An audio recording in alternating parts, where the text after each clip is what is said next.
Yeah, it was an opportunity missed by Aston Villa. We'll come on to them in a moment or two. United, of course, with that big win over Manchester City, they certainly weren't flattered by the scoreline.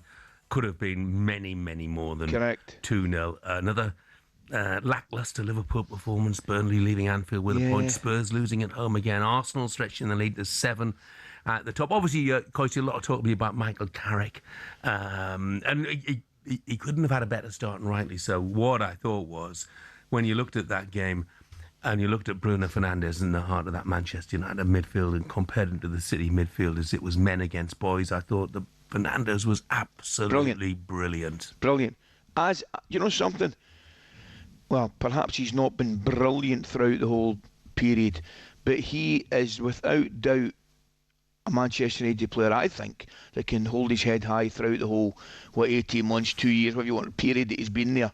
Yes, he's had little bits and pieces where he's maybe upset one or two people when I see his antics. I mean, throwing hands up in the air and all that kind of stuff.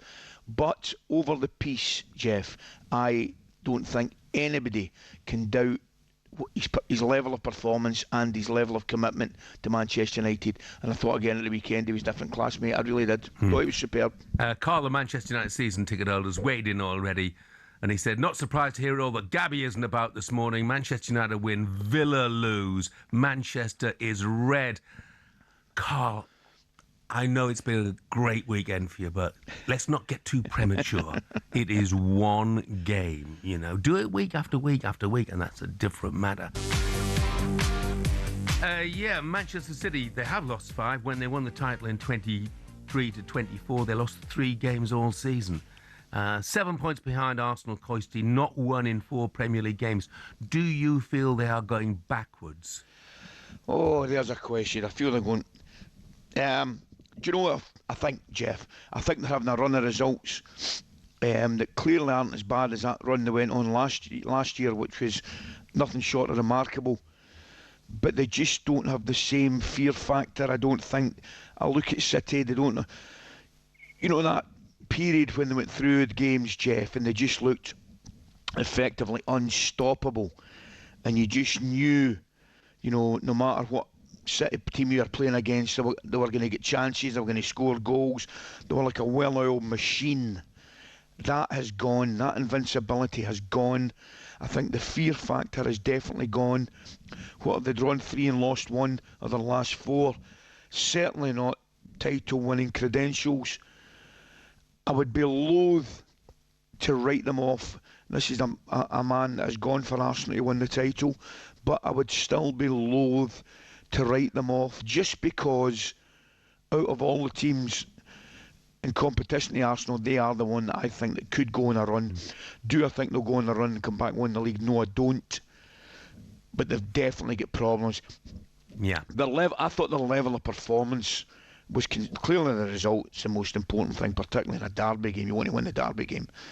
But I thought the level of performance was really concerning, Jeff, at the weekend. I really did. Well, it could have been 5 or 6, let's be honest. You know, Donnarumma was City's best player. Absolutely. And very fortunate to get the Mason Mount goal disallowed. And Manchester United probably put in, if not the best performances of the season, one of their best performances.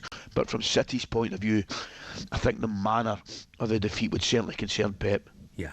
I mean, Leah City fan has texted, said, does Pep deserve more criticism? Couldn't be more opposite. He doesn't get enough respect. Shocking performance from the team, but Pep called it exactly as it was straight after the game.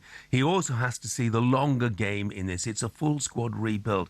And personally, I think Pep gets huge respect from absolutely everybody. Yeah. But I have to ask the question, Coist. You are 2-0 down in the local derby. You've got 10 minutes to go of normal time, plus added time, so you've probably got 15 minutes to go. Take Haaland off. He takes off Silva, Doku and Haaland. Yeah. I mean, that was waving the flag of surrender, wasn't it?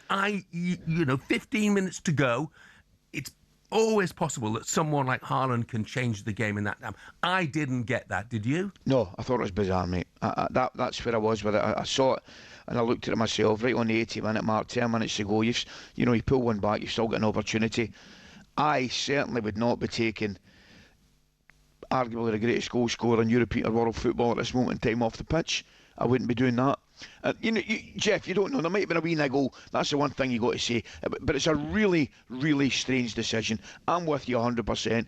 You don't take your biggest goal scoring threat off the pitch when you lead a goal. So, yes, I'm with you, Jeff. I think Pep gets the praise that he deserves, and he should, because he's been nothing short of fantastic. However, I think you and I and people like us and supporters are well within our rights to question one or two decisions, and I would certainly be questioning that one at the weekend. Yeah. Lee, during his text, talks about his total rebuild, and I get that, Lee, completely. I mean, they've spent, £414 million since January the 1st of 2025. But I have to ask the question as well, Coisty.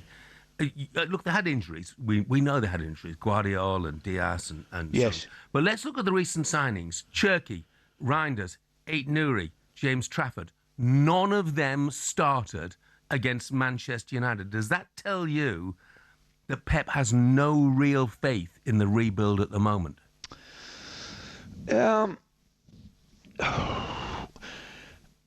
You could argue it does, yeah. I'm not so sure it does, in the respect that I think he's built a squad the same as Arsenal, where they are the substitutes are like for like, Jeff. The majority of teams, that their bench will not be as strong as your starting, your opening 11.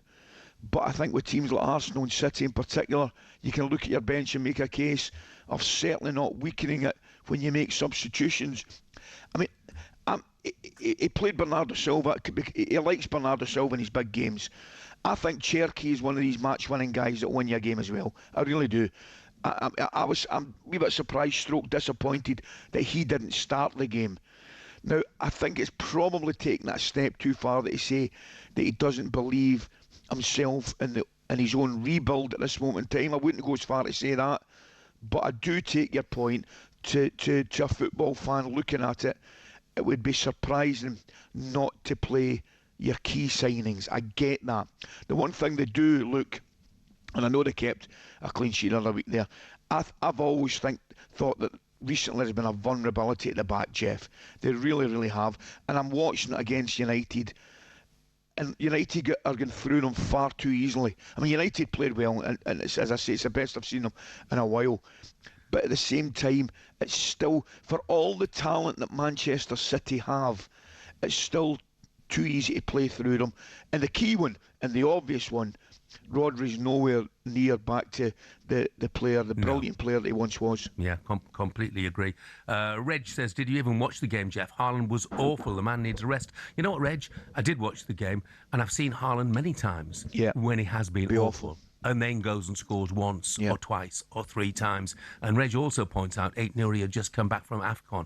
And I take that point, Reg. So had Brian Mbeumo, so had Amad Diallo. And they were two of Manchester United's best players. Do you think there is any evidence at all, Coisty, that Pep might have had enough and might be contemplating his future? Yes, as you answer that question. I look at him on the sidelines, and he still looks as invested, as hungry, as motivated. But he has been there a while now, Jeff. I don't think there's any doubt about that. Fair play to him, because it does need a rebuild, and he's going to have to be totally committed to that rebuild. And answer your question, he must be thinking, do I need a rest? Have I had enough? Can I rebuild this club again? Can I take them back to where they've been? All these questions will be going through his head. There's a lot, listen, and I know that people will say finances and all that stuff, but there is a lot of strain on him every week to produce a winning team for Manchester City. Sometimes you do need a rest. It'll be going through his head. Put it this way, Jeff. You asked me the question. The answer to the question is I don't know, because nobody knows apart from Pep himself. But my answer to you would be it would not surprise me.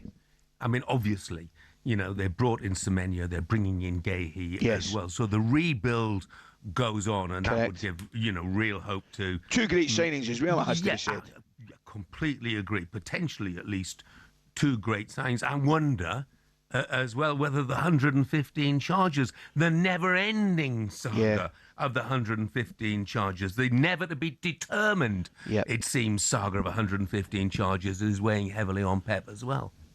What do you, I mean, I like watching, I must admit, I like watching coaches and managerial behaviour in the dugout. And you get guys like Pep, and then you get guys like Eddie Howe. Everybody's different, absolutely everybody's different. And I'll be honest with you, Jeff, I don't see a change in Pep. I really don't. I watched him, like the Newcastle and things. I'm watching the games, and he clearly still looks as motivated, as I say, as invested as he's ever been. But there does come a time. There has to come a time in any coach's or manager's mind that says, I maybe need a rest, I maybe need a break. Have I taken this team as far as I can take them? All those questions. And he will be asking himself those questions, because that's the one thing he does.